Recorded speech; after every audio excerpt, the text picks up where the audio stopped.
Good morning, guys. So the Benz is not starting. We haven't driven the Mercedes Benz in like 2 or 3 months. I went ahead and bought this thing on Amazon. It's supposed to start up the car because ever since we got the Range Rover and then my little Subaru over there, we just haven't really driven the Mercedes a lot. And here's the car. Check it out. It's a beautiful car. It is nice. It's a 2009 Mercedes Benz. It has like maybe 85,000 miles on it, so it's pretty much a baby still. It's pretty dirty though, I know. But we're gonna try to start the car up with this bad boy. Let's see if we can do it. So the Mercedes Benz was actually like our first luxury car. What other car would you guys consider luxury? I had a Mazda 3 at one point. That was a really nice car. But the Mercedes definitely was a nice luxury car. It was kind of a reward to ourselves for working so hard. Iris works really hard. Unfortunately, after we got that bad boy over there, we got this one not too far after, and this bad boy is a lot of fun to drive. So this bad boy is supposed to be able to jump start your car. Also, you can charge your phone. Let's give this a try, guys. Battery packs. Oh, look at this. This is handy. Now, you guys know, me and my cell phone. If I didn't have my cell phone, I can't answer you guys. So, got a lot of good stuff, instructions, all this jazz. Maybe I should read the instructions. What do you guys think? Well, with my usual fashion, I didn't want to read instructions. So, I'm actually hopping on YouTube to find some information on it. Check out their website. By the way, side note, this is not a paid endorsement. Literally, I need to jumpstart my car. Well, this is exciting. This hasn't been open since like, I don't know, 2-3 months. Oh, so clean. It smells like kind of a new car with a dusty smell to it. I remember the feeling of buying this car. We were so happy, it was so exciting. But the car now is dead, and we have this beautiful car out there. Let's try to start this thing right now. Okay, so you always want to make sure everything's off. Unfortunately, everything is off. I know it's not going to work because there's no lights on right now. We're going to try to put the key into the keyhole and try to crank it. Come on, bad boy. Nothing. It is in a coma, guys. You guys notice this key? It's kind of cool. It's like a little knob. I put in this little knob. Watch me finger the knob. Oh, up here is a panel roof, which is kind of cool because this actually retracts. And this is glass here and glass here too. We haven't driven it, which I'm kind of sad. You know, I'm thinking actually about selling it, but I don't know yet. Okay, enough being nostalgic. Let's go start this bad boy. Red latch. Pull this red latch. They're not labeled like all the other cars. Boom, it's open. See where this latch is. Oh, it's on this side. Man, they do everything opposite over here. Woo! Look at this bad boy. V6 power. That's gotta be the battery over there. Gotta be. Hey, one thing you guys know about me, I'm not gonna front like I know everything about cars. I can tell you, I've never played with the Mercedes at all. When you get the luxury cars, you don't want to mess with them because when they break, they're really expensive. Hey, look at this. It sure is, guys. I was able to find it. And that would have cost me probably like $200 for someone to do this. Guys, speaking of $200, this Range Rover cost us $2,000 to service it for its 25,000 mile service cycle. That's expensive, but it's the cost of having nice stuff. Oh, sad. All right, guys, basics of jumping a car. Red is going to be positive, which is right here, and that's going to be the negative side, okay? So you're going to always plug the red into red and black into black, and make sure you guys do that. Everything will be okay. The cool thing about the battery that I bought, I guess there's a protection, so if you switch them, it's going to be okay. But for you guys who are jumping car to car, make sure you have those in the right spot so you don't mess up this expensive bad boy right there. Have you seen how high this thing goes up? Look at this. This is like a vertical. Holy crap. According to the manual for this thing's supposed to be like idiot proof. So I shouldn't be able to like hurt myself while doing this.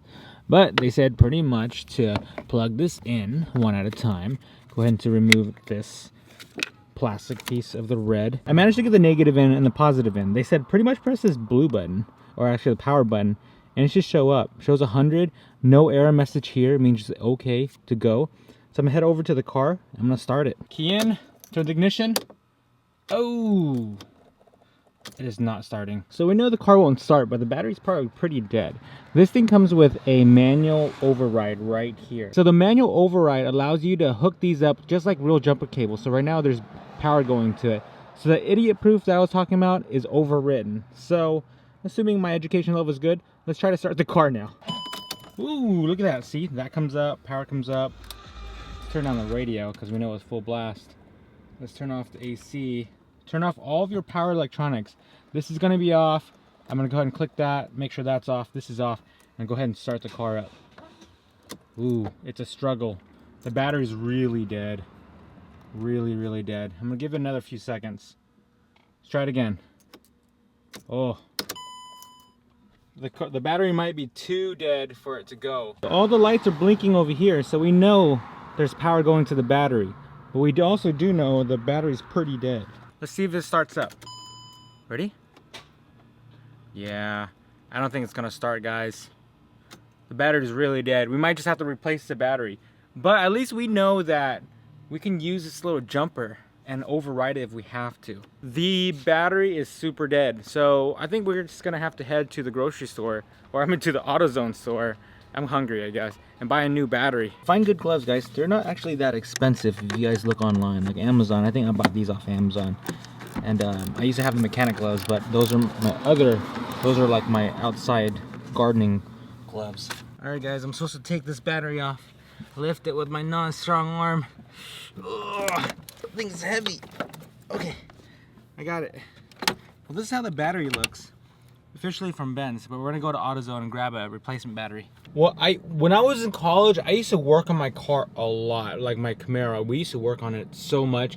One thing that I learned was any car project will take you a lot longer than you expect. Like this one was supposed to be an easy jump start. Unfortunately, it didn't happen. And then so we're supposed to replace the battery, but time ran out. So now we're on our second day of just replacing a battery.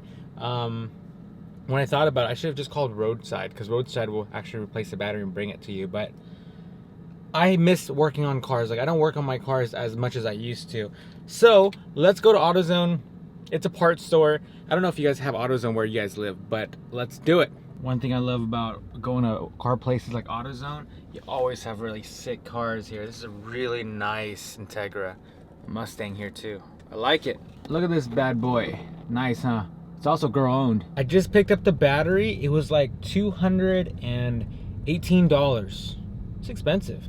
When you guys buy the battery, you bring your original battery back, which they call the core, and you get to exchange it for like $18 less. So the quote is with the core given to them. So if you don't give the core to them, then it's like $18, $20 more sometimes. Oh, side note, did you know once upon a time I used to work for a parts store too? That was back in like college days. It was one of my first jobs during college. I worked for a parts store.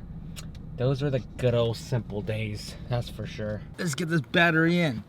Ready? Set. This is heavy. Oh, jeez. Okay.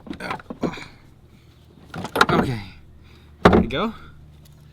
Well, the battery seats in just fine.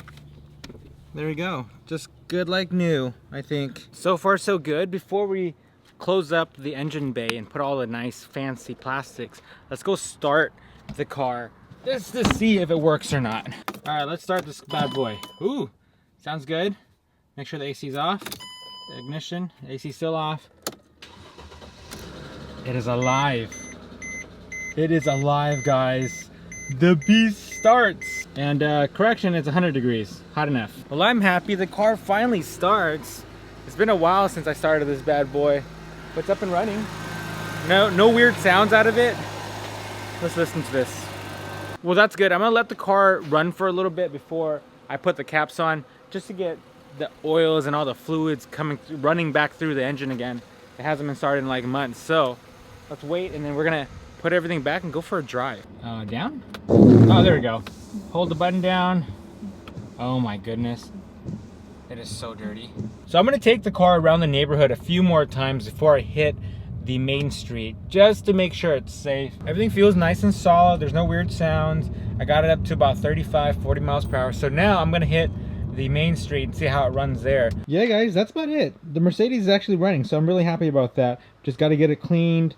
The Subaru is still here. I won't be driving it as much. I want to drive that a little bit more, give this bad boy a rest. I will have videos on this, of course, but we're gonna wash that car, hopefully get everything up and running. But thanks for watching, guys. Just a real mellow vlog today about me messing with my car on this beautiful, beautiful weekend day. It's kind of warm, but Anyways, thanks guys.